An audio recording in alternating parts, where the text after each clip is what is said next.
प्रिय विद्यार्थियों, मैं डॉक्टर शिव शरण कौशिक, सह आचार्य हिंदी विभाग, राजकीय महाविद्यालय राजगढ़ अलवर।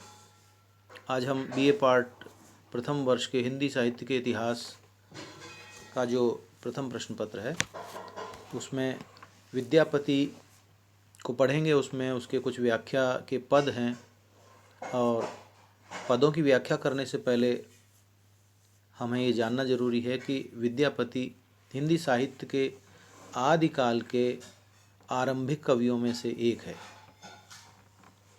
मैथिल कोकिल के नाम से प्रसिद्ध विद्यापति ने संस्कृत, मैथिली, जिसको अवहट्ट भी कहा गया, उन भाषाओं में बड़ी रचनाएं उन्होंने लिखी हैं। और ये बहुत ही महत्वपूर्ण है कि आचार्य रामचंद्र शुक्ल ने आदिकाल का नामकरण करते समय उसे वीरगाथा काल कहा था। और वीरगाथा काल कहने के पीछे जिन 12 ग्रंथों का आधार लिया, उन 12 ग्रंथों में 3 रचनाएं अकेले विद्यापति की हैं, जिसमें कीर्तिलता, कीर्ति पताका और विद्यापति की पदावलियाँ। कीर्तिलता जो राजा कीर्ति सिंह थे, जिनके आश्रय में विद्यापति साहित्य कर्म करते थे, उनके राज दरबार के ये कवि थे, उनकी प्रशस्ति में और उनके आश्रय में ही इन्होंने कीर्तिलता लिखी।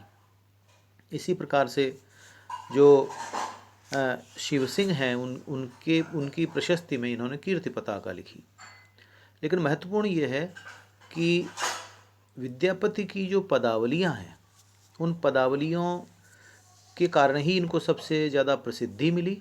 और उन पदावलियों में इन्होंने भक्ति के, श्रृंगार के और कुछ लोक नीति के पदों की रचना की, जिनसे इनको बहुत ही बड़ी ख्याति मिली। विद्यापति की जो मूल चेतना है, विद्यापति के काव्य की जो मूल संवेदना है, जो उनके काव्य की मूल अंतर्वस्तु है, वह अंतर्वस्तु है श्रृंगार।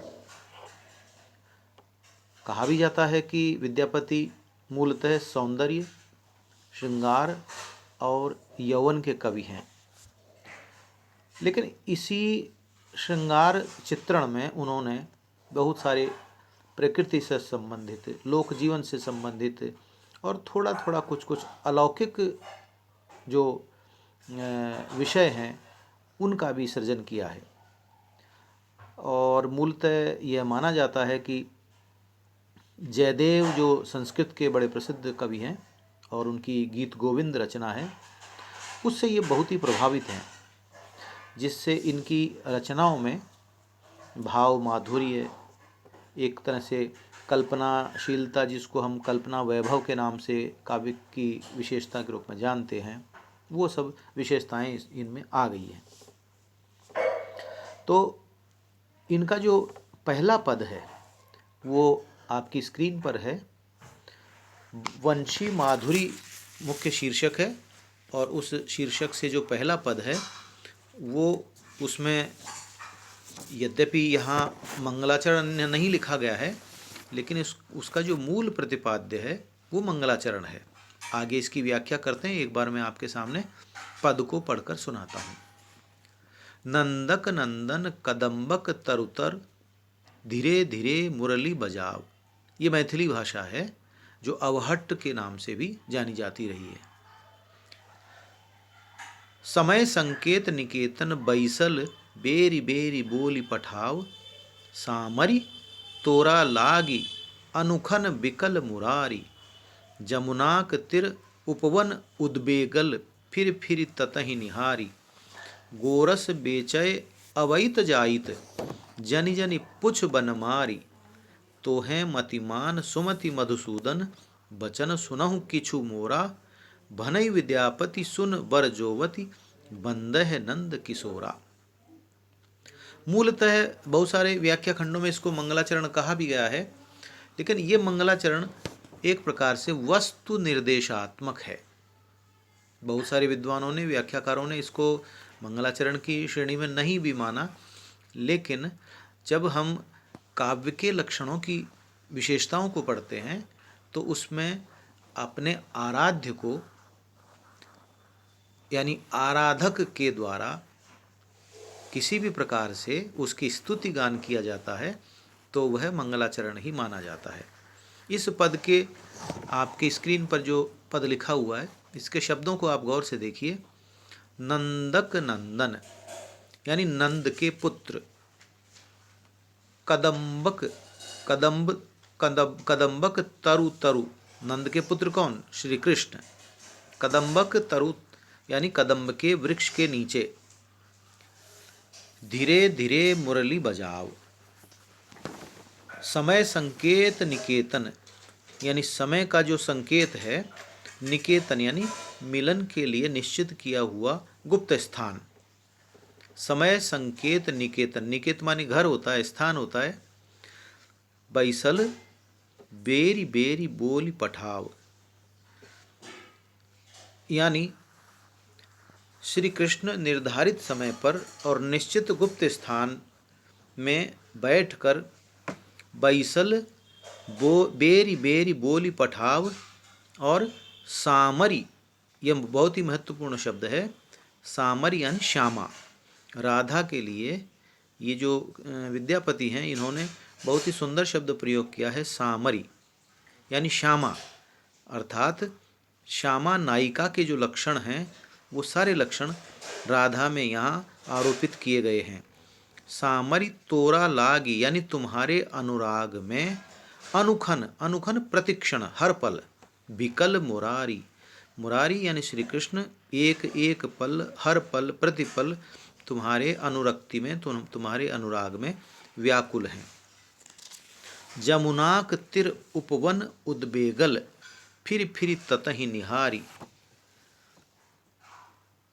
गोरस बेचय अवैत जाइत जन जन पुछ बनमारी यानी यमुना के किनारे पर जो बना हुआ उपवन है, जो बाग है, जो बगीचा है, उसमें वो बैठे हुए हैं और उद्विग्न हो रहे हैं। उद्बेगल यानी उद्विग्न होना यानी चिंतित होना। फिर ततहि निहारी और उसी राह पर बार बार मुड़ मुड़ कर देख रहे हैं, उसी ओर जिस ओर गोरस बेचय अवैत जाइत यानी दही बेचने के लिए जनि जनि पुछ बनमारी, जो भी आने जाने वाली जो गोपियां हैं उनको वो जो कृष्ण है यानी बनमाली, यहाँ बनमारी से आशय है बनमाली से। बनमाली कौन? श्री कृष्ण। प्रत्येक आने जाने वाले और दूध बेचने वाले से वो पूछते हैं, तुम्हारा ही मार्ग पूछते हैं। तो है मतिमान सुमति मधुसूदन, ये बहुत ही सुंदर शब्द है, सुंदर पंक्ति है। तुम मतिमान हो अर्थात बुद्धिमती हो, और सुमति मधुसूदन, कृष्ण क्या है? कृष्ण भी बुद्धिमान है और तुम बुद्धिमती हो, यानी सुमति श्रेष्ठ बुद्धि वाले।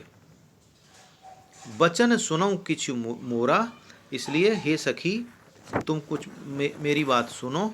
और भनई विद्यापति सुन बरजोवती, बरजोवती युवतियों में श्रेष्ठ, यानी तुम युवतियों में सभी गोपियों में श्रेष्ठ हो। विद्यापति कहते हैं कि हे युवतियों में श्रेष्ठ राधा जी, तुम मेरी बात सुनो। यानी एक सखी जो है, एक सखी अपनी सखी राधा को कृष्ण के स्थान का वर्णन बता रही है और उनकी उद्विग्नता का चित्रण कर रही है, और वो कह रही है अंत में कि बंदह नंद किशोरा, हे राधा जी आपको नंद नंदन श्री कृष्ण की वंदना करनी चाहिए। ये इस प्रकार से किसी काव्य खंड के आरंभिक पद में आराध्य की स्तुति जो है वो मंगलाचरण कहलाती है। लेकिन इस पूरे पद में राधा के श्यामा नायिका के गुणों का वर्णन, कृष्ण के सौंदर्य का वर्णन, इससे यह भी प्रतीत होता है कि यह मंगलाचरण साधारण मंगलाचरण नहीं होकर वस्तु निर्देशात्मक मंगलाचरण है। अर्थात इस पद की यानी इन रचनाओं का जो मूल प्रतिपाद्य है, अर्थात विद्यापति के इन पदों का जो मूल कथ्य है, जो विषय वस्तु है, वह श्रृंगार है। इसलिए उन्होंने अपने इस मंगलाचरण के पद में ही यह संकेत कर दिया है कि विद्यापति की पदावलियों का जो मूल प्रतिपाद्य है वो श्रृंगार रस है। जब हम इस पद की व्याख्या करेंगे, उसकी टिप्पणियाँ लिखेंगे, तो उन टिप्पणियों में हम एक विशेष टिप्पणी यह भी लिखेंगे कि इस पद में मंगलाचरण के साथ वस्तु निर्देशात्मक मंगलाचरण है और वह श्रृंगार रस की सूचना करता है।